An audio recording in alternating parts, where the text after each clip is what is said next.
Hello friends, स्वागत है आपका वीएस एजुकेशन चैनल पर। तो फ्रेंड्स, जैसा कि आप सभी को पता है कि कल एक ऑर्डर आया था स्कूल शिक्षा विभाग के द्वारा। हालांकि वो ऑर्डर 9 जुलाई का है, जिसपे कि ये बात साफ साफ लिखी हुई है कि जो 8713 का फॉर्मूला है वो सब इंजीनियर, मानचित्रकार, ड्राफ्टमैन और आपके टाइम कीपर की जो तमाम भर्तियां हैं उस पर ये चीज़ें लागू नहीं होंगी, या फिर ये कह सकते हैं जो 13% होल्ड सीट है उसको रिलीज़ किया जाए और उन पे तत्सम्मत जो भी जैसा है उस पे वहाँ पर निर्णय दिया जाए। तो फ्रेंड्स, काफ़ी कमेंट्स आ रहे थे, काफ़ी चीज़ें यहाँ पर आ रही थी कि क्या ये जो ऑर्डर है वो सिर्फ सब इंजीनियर भर्ती के लिए लागू होगा, या फिर वो वर्ग 1, वर्ग 3, या फिर कह सकते हैं कि आगामी जितनी भी ईएसबी की परीक्षाएं सभी में लागू होगा। तो उन सब पर मैं इस वीडियो पे बात करूंगा। और मैं इस एक्चुअली ये वीडियो थोड़ा सा लंबा हो जाएगा। उसके पीछे कारण ये है कि मैं पूरी जो सीरीज़ है, सीरीज़ ऑफ इवेंट्स क्रोनोलॉजी जो है, मैं वो पूरी आपके सामने यहाँ पर बताऊंगा कि कैसे कैसे चीज़ें यहाँ पर घटित हुई, और फिर वहाँ पर फाइनली उसके क्या इम्पैक्ट होंगे उस पर भी बात करूँगा। तो वीडियो थोड़ा सा बड़ा हो सकता है, लंबा हो सकता है, लेकिन आप इसे जब पूरा देखेंगे तो आपको पूरी बात समझ में आएगी कि इसमें एक्चुअल में क्या हो रहा है और क्या होने के चांसेस हैं। ठीक है। तो फ्रेंड्स, यहाँ पर पूरी चीज़ शुरू होती है एक लेटर से, जो कि गवर्नमेंट के द्वारा, उस लेटर का नंबर है 459। ये गवर्नमेंट मतलब सामान्य प्रशासन विभाग द्वारा ये लेटर जारी किया जाता है एडवोकेट जनरल को, जो कि सरकार के मुख्य कानूनी सलाहकार होते हैं। ठीक है। जैसे कि कोई पिटिशनर होता है या कोई याचिकाकर्ता होता है, वो अपने वकील से राय मशवरा लेने के बाद ही कोई काम करता है। उसी तरह से एक संवैधानिक प्रावधान बनाया गया है कि सरकार का भी एक वकील होंगे। अब वो वकील जो होंगे उनकी सलाह जो है, उसकी सलाह पर मतलब उस सलाह पर रिलाई करना या उस सलाह पर चलना ये सरकार के ऊपर है, लेकिन उस सलाह लेने के लिए एक संविधान में एक प्रोविज़न बना हुआ है। तो उसी के तहत उन्होंने क्या किया कि एक एडवोकेट जनरल से उन्होंने एक सलाह ली कि हमें इस मैटर में क्या करना चाहिए। अब वो मैटर क्या है वो मैं आपको डिटेल में समझाता हूँ। ये जो वीडियो है ये आप मान के चल सकते हैं कि ये 3 पार्ट्स में होगा। पहला पार्ट्स कि इस लेटर से और ये पूरे इवेंट्स कैसे कैसे यहाँ पर हुए। सेकंड पार्ट में ये बात की जाएगी इस वीडियो के सेकंड पार्ट में कि वो जो ऑर्डर हुआ उसकी मेन जड़ क्या है, वो जो 8713 वाला जो ऑर्डर है उसकी मेन रूट कहाँ पर है, इस पे बात करूँगा। और थर्ड पार्ट पे बात करूँगा कि ये जो अभी की जो डेवलपमेंट्स हुए कि 8713 का फॉर्मूला इस भर्ती में लागू नहीं हो रहा है, तो उसके इम्प्लीकेशंस आगे की भर्तियों में क्या होंगे उस पर मैं बात करूँगा। तो ये पूरी वीडियो आपके 3 पार्ट्स में रहेगी। ठीक है। और अगेन मैं ये चीज़ कहूँगा कि जो भी ये मैटर है वो जल्दी से जल्दी सॉर्ट आउट हो जाए, चाहे वो किसी के फेवर में जाए। पर ये है कि इसमें भर्तियां हैं, नियुक्तियां सबसे हो जाएं, लेकिन जो कन्फ्यूजन बनी हुई है उसको लेकर के मैं इस वीडियो पे बात करूँगा। तो वीडियो आप पूरा देखिएगा। तो फ्रेंड्स, ये भी लेटर 459 जारी हुआ। तो इस पे बात क्या हुई थी कि एक एग्ज़ाम हुआ। ठीक है। इस लेटर में पूरी बातें लिखी हुई है, मैं पूरी चीज़ें आपको डिटेल में समझाता हूँ। हालांकि राज्य शिक्षा केंद्र का जो आदेश है उसको मैंने पूरा पढ़ा, उसको अगर मैं यहाँ पर पूरा उसको पढ़ने लग जाऊँगा तो काफ़ी टाइम लग जाएगा। तो मैंने इसको जिस्ट में बनाया हुआ है, तो आप इसे जस्ट सुन लीजिए। तो उस लेटर में ये बात कही गई कि सब इंजीनियर, टाइम कीपर और ड्राफ्टमैन की जो भर्ती है उसकी परीक्षा हुई थी 10 फरवरी 2023 को। ठीक है। ये भर्ती परीक्षा यहाँ पर आयोजित की जाती है। जब ये भर्ती परीक्षा हो जाती है उसके बाद क्या होता है कि एक रिट पिटीशन यहाँ पर लगाई जाती है। रिट पिटीशन जो है वो लगाई जाती है किनके, उस रिट पिटीशन का नंबर पहले बता देता हूँ। वो रिट पिटीशन लगाई जाती है 86/12/23। और मतलब ये रिट पिटीशन चल रही थी, मतलब ऐसा नहीं कि बाद में लगाई जाती है, पहले से चल रही थी। और एक और लगाई जाती है 81/107/2022। ठीक है। इस रिट पिटीशन के जो मेन लगाने वाले जो कैंडिडेट थे वो संविदा कर्मी थे, जो सब इंजीनियर के रूप में बतौर काम कर रहे थे। उनका ये कहना था कि सरकार पहले उनको नियुक्ति मतलब उनको परमानेंट भर्ती दे दे, उसके बाद ही वो कोई सब इंजीनियर की भर्ती परीक्षा ले, जिसमें कि वो जो अभ्यर्थी है उनको चयन करके उनको रेगुलर नौकरी दे। मतलब कहने के कि वो अपने आप को रेगुलर कराने के बाद चाहते थे कि भर्ती परीक्षा हो।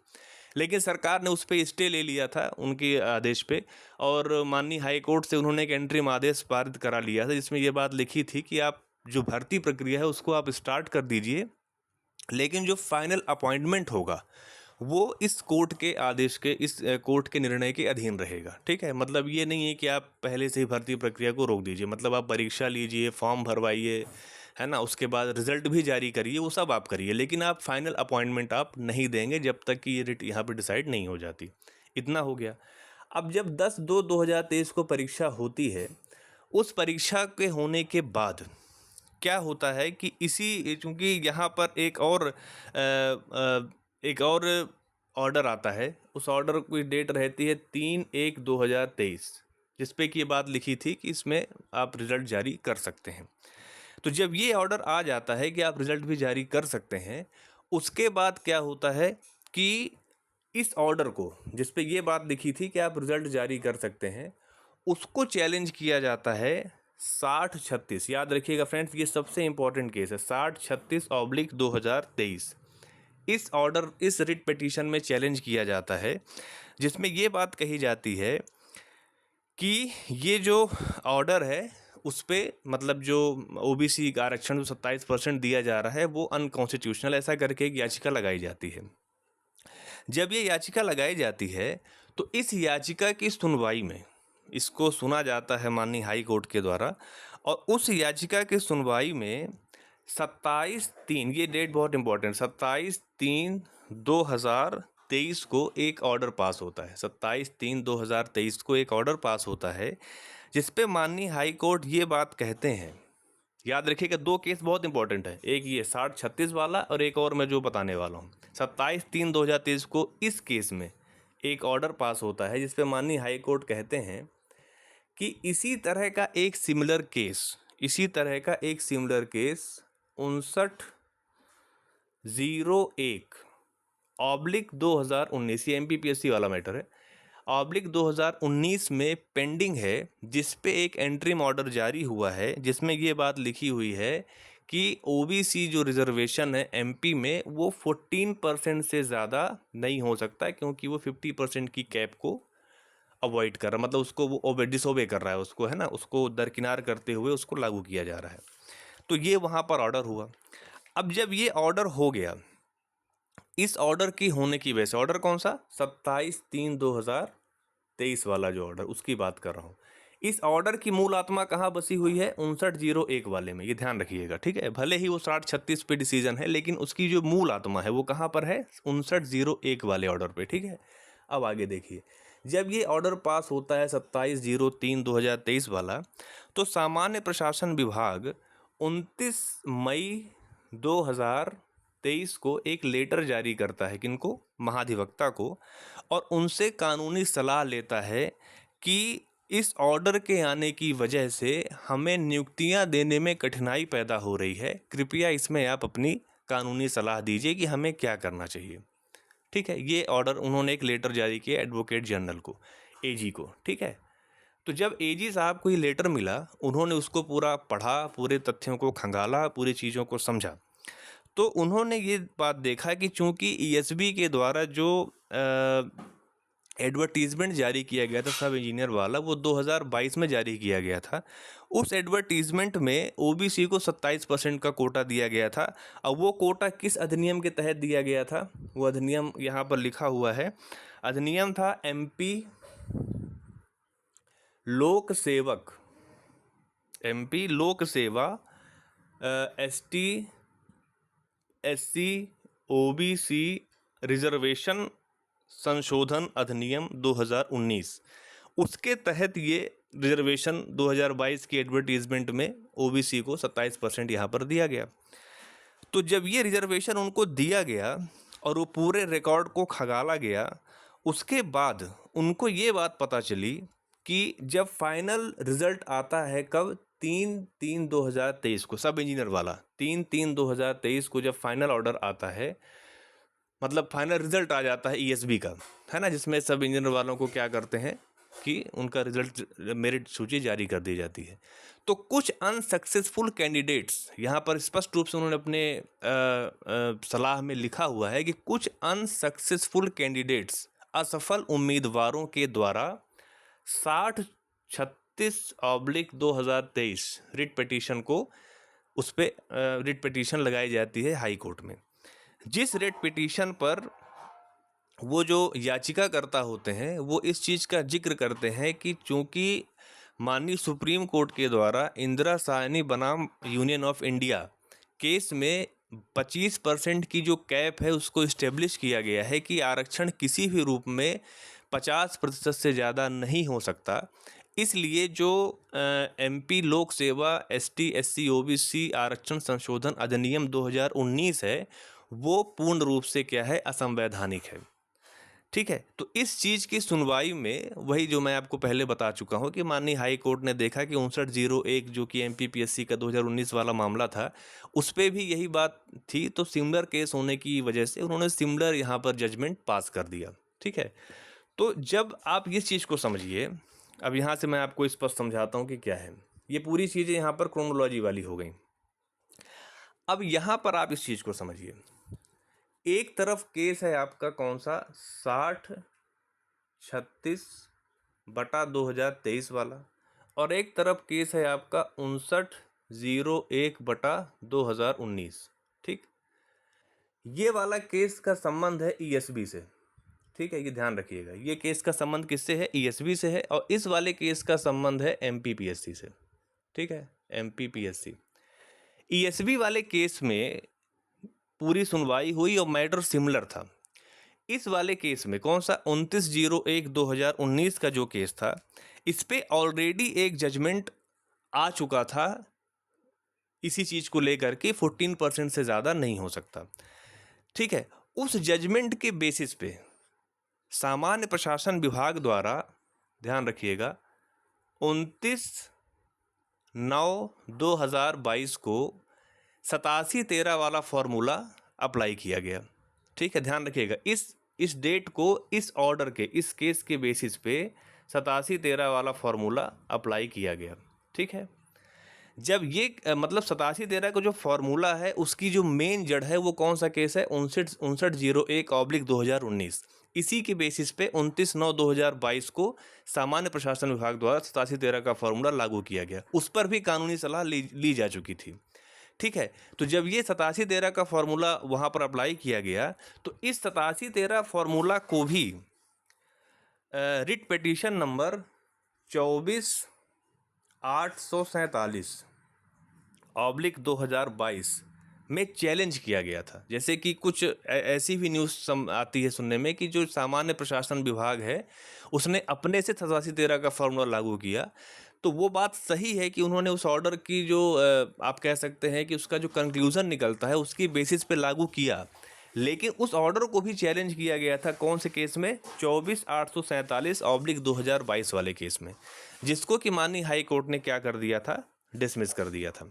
ठीक है, अब जब ये ऑर्डर डिसमिस हुआ कब, 16 फरवरी 2023 को, तो कहने का मतलब ये है कि जो सामान्य प्रशासन विभाग का 8713 का फॉर्मूला है उसको संवैधानिक वैधता किस दिन मिली, जिस दिन ये वाला केस क्या हो गया, डिसमिस हो गया। किस दिन डिसमिस हुआ, 16/2/2023 को ये केस क्या हो गया, डिसमिस हो गया। ठीक है, तो महाधिवक्ता ने ये वहाँ पे तर्क दिया कि चूंकि जो 8713 का फॉर्मूला है वो फॉर्मूला 29/9/2022 को सामान्य प्रशासन विभाग द्वारा लागू किया गया, उस आदेश के द्वारा लागू किया गया, और उस आदेश को हाई कोर्ट में चैलेंज भी किया गया, जहां से वो याचिका खारिज हो गई। मतलब कि 29/9/2022 के जो आदेश है उसको संवैधानिक स्वीकृति मिल गई। इसलिए उसी तरह का केस ईएसबी में भी खड़ा हो रहा है, इसलिए ईएसबी में भी वही फॉर्मूला लागू कर दिया जाए। ठीक है, तो इसलिए उन्होंने इस केस को, क्योंकि माननीय हाईकोर्ट ने भी 5901 वाले केस को आधार बनाया, उसके बेसिस पे सामान्य प्रशासन विभाग ने 29/9/2022 वाला ऑर्डर पास किया। इसीलिए ये जब ईएसबी वाले केस में 6036 वाले मामले में माननीय हाईकोर्ट ने 5901 को ही आधार बनाया, इसलिए सामान्य प्रशासन विभाग ने भी उसी 8713 वाले फॉर्मूले को आधार मानते हुए उसको ईएसबी वाली परीक्षा में लागू कर दिया।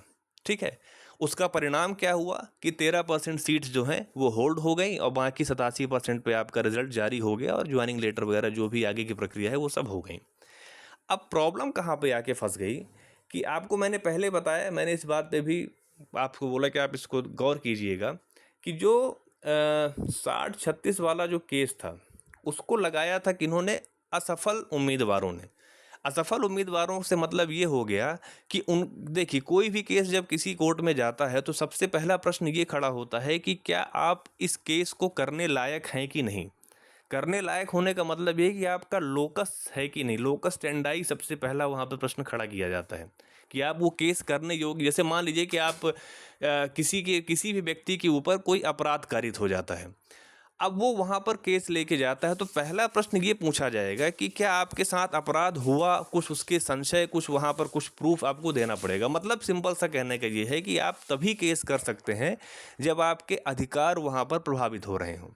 लेकिन जो ये वाला केस था इसको अनसक्सेसफुल कैंडिडेट्स के द्वारा लगाया गया था। मतलब कहने का ये है कि अगर विभाग 8713 का फार्मूला लगाए या ना लगाए, इससे उनके हित किसी भी रूप में प्रभावित नहीं हो रहे, क्योंकि वो मेरिट लिस्ट में है ही नहीं, उनका चयन ही नहीं हुआ, वो डिस्क्वालीफाई हो गए। इसलिए उनका उस मामले में याचिकाकर्ता बनने का कोई लॉजिकल रीज़न समझ में नहीं आता। इस वजह से वो केस ऑलरेडी डिसमिस हो सकता था, लेकिन वो केस डिसमिस नहीं हुआ है, उसको याचिकाकर्ताओं के द्वारा विथड्रॉ कर लिया गया। विथड्रॉ का मतलब होता है कि उस केस को उन्होंने वापस ले लिया है ना, अपनी इच्छा से उन्होंने उस केस को वापस ले लिया, क्योंकि उनको पता है कि उस केस का कोई फ्यूचर नहीं है, क्योंकि उनका लोकस ही नहीं है वहाँ पर। ठीक है, ये तो मतलब वहाँ पर हो गए। ठीक है, तो ये मतलब आप कह सकते हैं कि वीडियो के दो पार्ट्स कंप्लीट हो गए। पहला पार्ट ये कि उस लेटर से क्या हुआ, ईएसबी ने क्या किया, फिर आगे चल के क्या हुआ। सेकंड पार्ट ये कि ये जो 8713 वाला फार्मूला है, मैं अगेन आपको बताना चाहता हूँ, 8713 वाला जो फार्मूला है इसकी जो मेन जड़ है, ठीक है, 8713 वाले फार्मूले की जो मेन जड़ है वो है 5901/2019 वाला केस, जो कि अभी पेंडिंग है। ठीक है, वो केस अभी डिस्पोज नहीं हुआ है। ठीक है, इस वजह से यहाँ पर ये चीज़ें हैं। अब फ्रेंड्स लास्ट में हम लोग बात कर लेते हैं अपने थर्ड पार्ट में कि वर्ग 1 में ये चीज़ें क्या होंगी, क्या कैसे होंगे, उस पर हम लोग बात कर लेते हैं, और वर्ग 3 पे। ठीक है, तो फ्रेंड्स इसके लिए अब आपको मैं तमाम आदेश दिखा देता हूँ।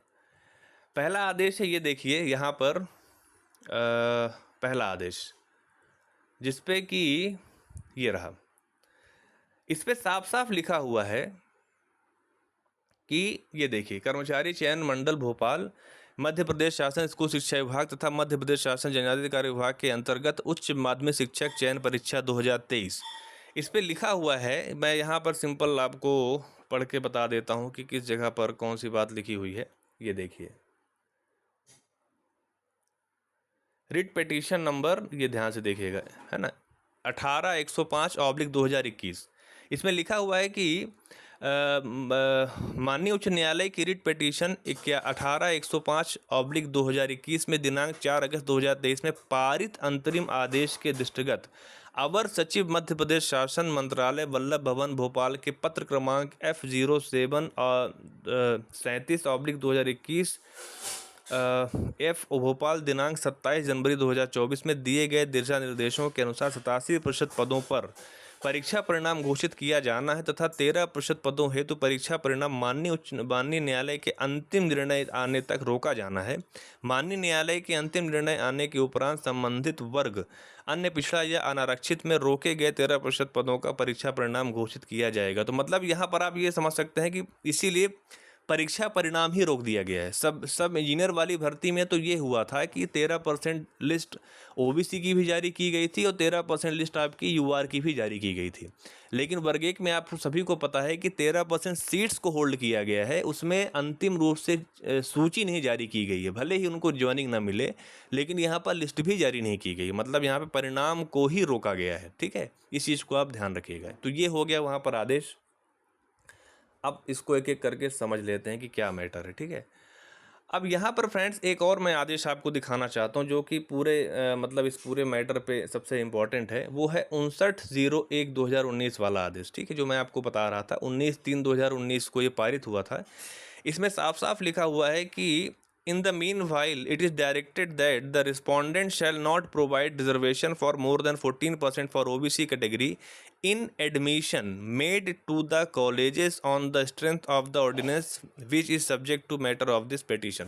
तो वो कॉलेज वाला भी मैटर था, बाद में एमपीपीएससी वाला मैटर इसमें मर्ज हो गया, तो कई सारे मैटर इसमें मर्ज किए गए हैं। और यही मेन जो केस है, क्योंकि देखिए हाई कोर्ट में क्या है कि समय की बहुत कमी रहती है, तो वो जब सिमिलर मैटर देखता है तो उनको मर्ज कर देता है कि एक ही केस में उसको सुन लिया जाए, ताकि समय बचे और फालतू की झंझटें, क्योंकि तमाम अलग अलग अगर के कोर्ट्स में अलग अलग मतलब फाइल चलेंगी और अलग अलग उसमें पक्षकार होंगे और मैटर सबका सेम होगा। तो अगर डिफरेंट ऑर्डर, क्योंकि देखिए कि जो केस का जो ऑर्डर होता है जजमेंट के बहुत ज़्यादा सब्जेक्टिव होता है, मतलब जो जज साहब होते हैं उनकी बहुत ज़्यादा उनकी खुद की एनालिसिस पे डिपेंड करता है। तो सिमिलर मैटर पे अगर दो तरह के ऑर्डर हो जाएंगे तो वो दिक्कत हो जाएगी। इस वजह से कोशिश की जाती है कि पूरे ऑर्डर्स को, पूरे जो केसेस उसको मर्ज करके एक ही जगह सुना जाए। तो इसीलिए पूरे केसेस को यहाँ पे मर्ज किया गया था। ठीक है, तो वर्ग एक का मैंने आपको बता दिया, उस केस का नंबर क्या था, 8105 18/105/2021। अब उस पर हम लोग देख लेते हैं कि उस पर क्या ऑर्डर हुआ था। तो फ्रेंड्स यहाँ पर आप देख सकते हैं, ये मैं इसका स्क्रीनशॉट है, मतलब ये पूरा साइट दिखाना पॉसिबल नहीं था। तो यहाँ पे आप देख सकते हैं रिट पिटीशन है 81/18/105 ये केस 2021 का है। और इस पे ये ऑर्डर सबसे इम्पोर्टेंट है, ये ध्यान रखिएगा। ऑर्डर कौन सा है ये? 2 मई 2024 का ऑर्डर, ये लास्ट ऑर्डर फिलहाल वही पास हुआ है। ठीक है, अब मैं बार बार ये चीज़ क्यों कह रहा था कि 5901 वाला जो केस है बहुत इंपॉर्टेंट है, उसका रीज़न मैं आपको बताता हूँ। अब आप चलिए दूसरे केस को देखते हैं, इसके जस्ट बाद वाला वो केस है 5901 वाला। आप खुद अपनी तसल्ली के लिए साइट पे जाके चेक कर सकते हैं, आपको बतौर वहाँ पे सब चीज़ें उपलब्ध हैं, आप जाके देख सकते हैं। रिट पिटीशन 5901/2019 का ऑर्डर है। इसमें भी आप देखिए कि एक जजमेंट पास हुआ है 2 मई 2024 को। इसका मतलब ये है कि सभी केसेस क्या है, सिमिलर मैटर के हैं, इसलिए सभी केसेस को क्या किया गया है, मर्ज कर दिया गया है। ठीक है, और एक साथ सबकी सुनवाई हो रही है और एक जैसा ऑर्डर सभी में पास हो रहा है। ठीक है, तो ये कौन सा है? 2/5/2024 का। ठीक है, अब देख लेते हैं कि इस ऑर्डर में है क्या। तो फ्रेंड्स ये देखिए, ये है 5901, क्योंकि मेन केस यही है, मैंने आपको कई बार बताया है मेन केस यही है। अब देखिए 5901/2019 में आप देख सकते हैं कितनी सारी पिटीशन लगी हुई है, दिख रहा है आपको? इतनी पिटीशन लगी हुई है। अगर सोचे कि इन सभी में डिफरेंट डिफरेंट जजमेंट हो जाए तो कितनी दिक्कत खड़ी हो जाएगी, इसलिए सभी को क्या किया गया है, मर्ज किया गया है। तो ये यहाँ पर पूरा केस है, ये देखिए 2/5/2024। आप खुद भी जाके आप चाहे तो 18/105 वाला ऑर्डर खोलिए या फिर 5901 वाला ऑर्डर खोलिए। ठीक है, अलग अलग आप खोलेंगे, दोनों में 2/5/2024 जजमेंट में आप जाके देखेंगे, वहाँ लिखा होगा और उसको आप ओपन करेंगे तो सेम PDF यहाँ पे ओपन होगा। ठीक है, अब इस PDF में है क्या, मैं आपको वो बता देता हूँ। उस PDF में साफ साफ यहाँ पर लिखा हुआ है कि जो केस है वो केस आपका यहाँ पर, the counsel for the state inform that the transfer petition filed by the state in the case of Shivam Gautam versus state of Madhya Pradesh has not been listed before the apex court since its last hearing on 23/01/2014. When the apex court had restrained this court from proceeding ahead with the hearing in WP number 3668 2022, the website of apex court is not showing any tentative date, and therefore in all probabilities the matter would be listed after summer vacation in Supreme Court. Accordingly, let this case be taken up in the month of July 2024 along with WP number 6115/2022 and writ petition 3668/22. Interim relief if any shall continue till next date of hearing. ठीक है, तो यहाँ पर क्या है कि ये case जो है अभी ट्रांसफ़र याचिका MP गवर्नमेंट के द्वारा लगाई गई है सुप्रीम कोर्ट में, जो मैं आपको पिछली कई वीडियो में बता चुका हूँ। तो वो सुप्रीम कोर्ट में लगी होने की वजह से इस पर अभी क्या है कि कोई जजमेंट नहीं आया है। तो आज की डेट में भी आप ये समझ सकते हैं कि चूँकि वो सब इंजीनियर वाला जो मैटर था उस पर अगर पिटीशन होल्ड कर दी, मतलब जो 6036 वाला जो केस है, अगर उसमें अनसक्सेसफुल कैंडिडेट्स के द्वारा वो याचिका ना लगाई गई होती, जो क्वालिफाइड कैंडिडेट्स अगर उनके द्वारा वो याचिका लगाई गई होती, तो वो केस भी इसी वाले केस में मर्ज कर दिया जाता और वो केस की सुनवाई अभी माननीय सुप्रीम कोर्ट से होनी है। तो अभी की अपडेट ये है फ्रेंड्स कि सिर्फ सब इंजीनियर, ड्राफ्टमैन, इन सब की भर्तियों पर ही वो ऑर्डर आया है। हालांकि एक चीज़ और मैं आपको कहना चाहूँगा कि यहाँ पर एक ही राज्य में दो भर्ती नियम लागू नहीं होते हैं। मतलब या तो वो 27% OBC को मिल जाए तो सभी भर्तियों में मिले, चाहे वो MPPSC की भर्ती हो, चाहे व्यापम की भर्ती हो, या चाहे कोई भी भर्ती हो। और अगर वो उनको 14% मिलना है तो भी वो सभी भर्तियों में मिले, चाहे वो MPPSC हो, चाहे ESB हो। इसलिए अभी भी इसमें ये संशय है कि हो सकता है कि ये जो ऑर्डर अभी आया है स्कूल शिक्षा विभाग का 9 जुलाई वाला, वो भी हो सकता है कि वो चैलेंज हो जाए, क्योंकि एक ही राज्य में 2 भर्ती नियम नहीं चलते हैं, आरक्षण के 2 नियम लागू नहीं होते हैं, इसलिए वो सब देखने की बात होगी। पर बहरहाल मेरा ये कहना है यहाँ पर कि जो कुछ भी हो जल्दी से हो, ताकि किसी भी तरह की पेंडेंसी यहाँ पर ना रहने पाए, और आगे चल के जो भी अपडेट इसमें होगी वो आपको इस वीडियो में दे दी जाएगी। पर ये ज़रूर मैं गुजारिश करूँगा, हालांकि अब तो वीडियो का लास्ट आ गया है, अगर आप अभी तक इस वीडियो पर टिके हैं तो ये बहुत बड़ी बात है, क्योंकि काफ़ी लंबी वीडियो बन गई, लेकिन इसको पूरा समझा पाना इतना आसान नहीं था, इसलिए मुझे लगा कि इसको मैं डिटेल में आपको चीज़ें समझा दूँ। तो ठीक है फ्रेंड्स, अगर आपको मेरा वीडियो अच्छा लगा हो तो आप उसे लाइक कीजिए, अपने फ्रेंड सर्कल में शेयर कीजिए, और चैनल पर अगर पहली बार आ रहे हैं तो प्लीज़ आप चैनल को सब्सक्राइब कर लीजिए। Thank you.